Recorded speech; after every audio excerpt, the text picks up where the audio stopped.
what? I bet we win. Jets. Think that they've got. Oh, look at this. That was a good Patriots highlight. Think they've got their new/old quarterback, age-wise. It's not Sanchez. That's funny. They've reportedly worked out the contract and compensation for the deal. So what are we doing? And now we're waiting. Are the Jets making the right call?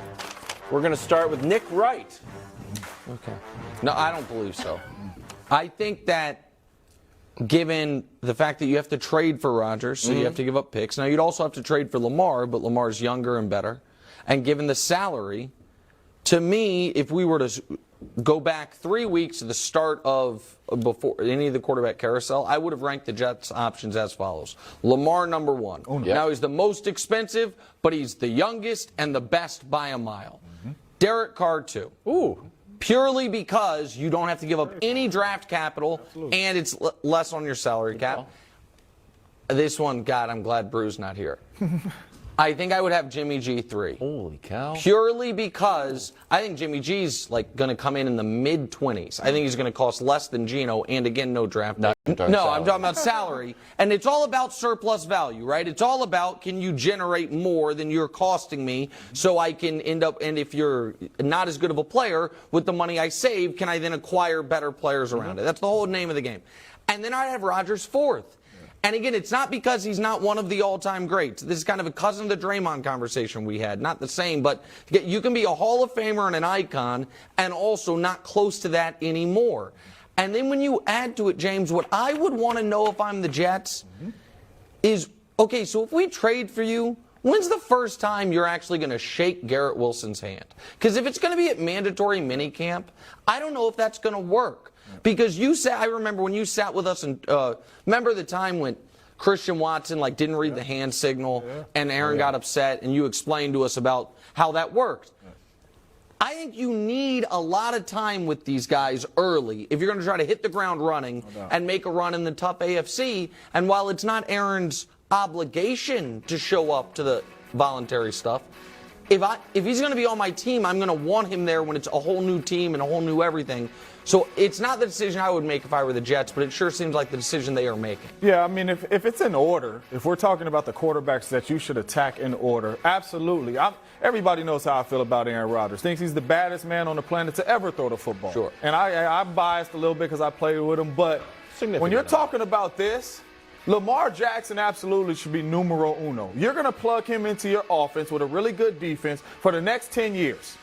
And you're going to have opportunities to punch your ticket to the playoffs, and who knows how many Super Bowls you're going to get to with Lamar Jackson. Number two would have been Derek Carr as well, because you do not have to trade for him. You can offer him a decent contract. You don't got to give up no draft capital. You can build your team around Derek Carr for the next 3-4 years. And then it would have been Aaron Rodgers. Sure. Right? Aaron Rodgers would have been my number 3. And that is why he would have been my number 3, is because he's leaving a situation and coming into a dang near identical situation. You have young players on the outside that you're going to have to get chemistry with. PFF got the offensive line second worst in football, right? So you're leaving a solid offensive line in Green Bay who can protect you. Then you come into them, and they can't protect you. You have a running back in the backfield coming off of an ACL injury. You have 2 very good running backs in Green Bay. You have a solid defense in Green Bay. They finished 7th in scoring. So for me, leaving Green Bay and coming to the Jets, and I know we're talking about the Jets, are they making the right decision? Yes, they are shooting their shot at a quarterback because they believe they're a quarterback away from competing for a championship. But as for Aaron Rodgers, this makes no sense for you to go to the Jets and not stay home with the Green Bay Packers, where you have built some chemistry with Christian Watson and Romeo Doubs. You have a solid offensive line. You have some good capital in the draft. You have a 2-headed monster at running back, and your defense finished 7th in scoring. Why do you think he wants to leave? To be honest with you, I don't think it's him. That they're just done with him. Yes, I don't think because Aaron Rodgers ain't came out and said, hey, man, I want out. I don't think it's him. I think it's something with the organization where they're at least thinking it's time to move on. Turn the page. Okay. Sauce Gardner famously took a souvenir from Lambeau, and yesterday he burned it. Okay. Ceremony to lure Rodgers to the Jets. Take a listen. Where A-Rod at, man? Where A-Rod?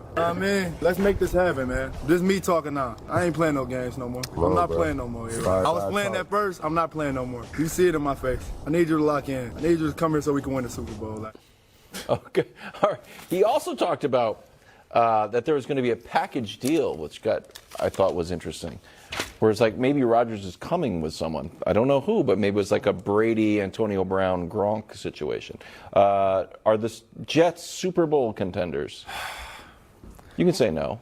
I mean, no, I don't. I don't think so. That's correct. You know what I mean? And I'm a believer in Aaron Rodgers. I seen him do some special stuff on the football field. But I think there's too many holes in this team for Aaron Rodgers just to come in and solve and say you're going to the Super Bowl and you got to go through Patty and you got to go through Joe Burrow and you got to go through Josh Allen. You're possibly going to have to go through Lamar Jackson. I do not think this is a Super Bowl caliber team, even with Aaron Rodgers on the roster.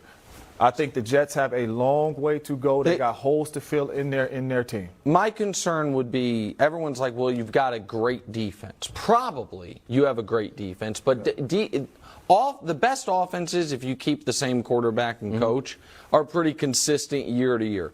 Defense fluctuates wildly year to year. It does. And go ahead. Just to piggyback off that, I was on a team with a really good defense. Charles Woodson, Clay Matthews, B.J. Raji, Al Harris, Nick Collins, Tramon Williams. You could keep going. A.J. Hawk. You could keep going down the line. Podcast. We had a dominant defense, right? But numbers didn't say so because we were scoring 35, 40 points as an offense, right? So you're going to get different offenses if your offense is putting up points. The Jets seen a lot of balanced offense. People were running the ball on them a lot, so it wasn't just Patty Mahomes saying, oh, shoot, I got to go over here and score 30 on the Jets. That's not what you're saying. Zach Wilson, Mike White was that quarterback. You thinking going in there, I got to score 17 points to win the ball game. So now that you get Aaron in there or you get Lamar in there and you start scoring points, this defense definitely could look different. And again, I love the personnel. Sauce, I think, is legitimately in the discussion already for best corner. Quinnen's awesome. Quinnen's brother, Quincy. I like the personnel. I think Saleh knows how to coach defense, but it still fluctuates. And then you talk about what is the clearly tougher of the two conferences and a very tough division. So can I interest you in something? Oh, sure. A little NFL title pie. I know it's on a Tuesday. This is the AFC. This is the AFC. Odds to win the AFC. What? Odds to win the AFC. I'm giving the Chiefs a 60% chance. I'm giving the Bengals 15. That's red and orange. That's a real. Yeah. Asking a lot from your TV set. Look at that monitor, doofus, right there, and it looks fine. Could have been striped. 10% for the Prince, 5% for the back-to-back defending seventh-place finishing Buffalo Bills. Then the Chargers, Dolphins, Ravens 4-3-2. I give the Jets with Aaron 1%. I give him a shot. It's Sacramento. The Sacramento Kings, exactly. Light the beam. I give him a shot. You're just all out on Buffalo, huh? That's 5%. That's something. Who also seems to be all out on Buffalo? Stephon Diggs. Yeah, what's going on? Who's like, I don't know what's happened to us. I don't know what's wrong. I got some ideas. You know who's also all out on Buffalo? Leslie Frazier, who's like, I'm walking away from the game for a year. I'm so traumatized. So don't worry. So my point is, Wilds, sorry your Patriots didn't make the playoffs. Well, is there slices of a percent? Like partial ownership of No, the there's not. team? No, that's it. That's the whole thing. You couldn't dismiss them because maybe Aaron has a throwback season to a couple seasons ago. Mm-hmm. But to me, it would be, I think the Jets don't even think they're going to win the Super Bowl. I think Jets are like, can we make round 2? You know what I mean? But what's the point of that? Then you're going to get, a 41-year-old Aaron Rodgers? I think the point of it is that there is, for certain teams, value.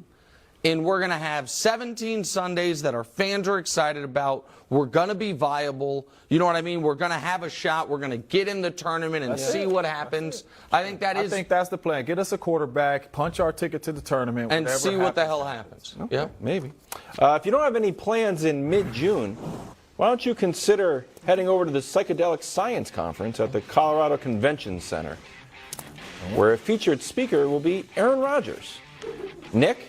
In one of your oldest man takes we've ever heard. This was not an old man take. Go ahead. Finish. At 10 a.m., you have an issue with this. No. Even though you're usually well-read on these issues. I did not say I have an issue with it. I said this is the NFL is run by people who I have read stories about a team dropped a guy on their draft board because he's too well-read. They're like, I don't know how much he loves football. We hear stories about guys who it's like, oh, this guy has diverse interests, and we hate that. And it's the NFL. It is run by, not necessarily politically, probably that too, but very conservative thinkers. Yeah. And for your quarterback to be headlining a drug convention. Not headlining. Okay, speaking a featured speaker at a drug convention, it strikes me as, I think it would raise some eyebrows for, I don't know, man. Ray Johnson in the pharmaceutical industry, and maybe it's because it's psychedelics, and because there is, kind of growing science supporting psychedelics as like a healing thing. But if it was year 2, year 3, and you're a young player, you better believe it. A lot of people, I mean, they do it to Kyler.